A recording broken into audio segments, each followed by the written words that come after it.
софтуерни бутони и показания за процес.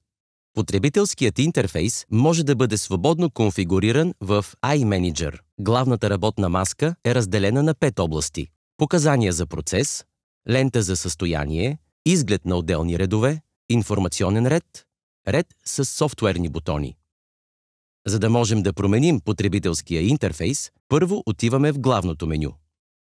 Първо трябва да се активира режим за настройка. За да направим това, отиваме до плочката с катинар и натискаме плочката с катинар отново тук. Сега режим на настройка е активен. Показанията за процес вече са конфигурируеми. За да направим това, натискаме полето и избираме съответната плочка. За да можем да конфигурираме софтуерните клавиши и лентата на състоянието, отиваме в главното меню и натискаме иконата с екрана и зъбното колело.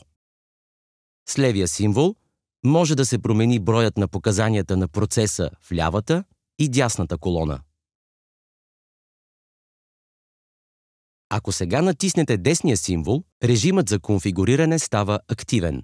Това трябва да бъде активирано, за да можем да променим софтуерните бутони в главната работна маска. Сега можем да натиснем поле тук, в главната работна маска, за 3 секунди и след това да изберем съответния софтуерен бутон. Когато режимът на конфигуриране е активен, не е възможно да се работи с машината. Съответно, режимът на конфигуриране трябва да бъде деактивиран отново.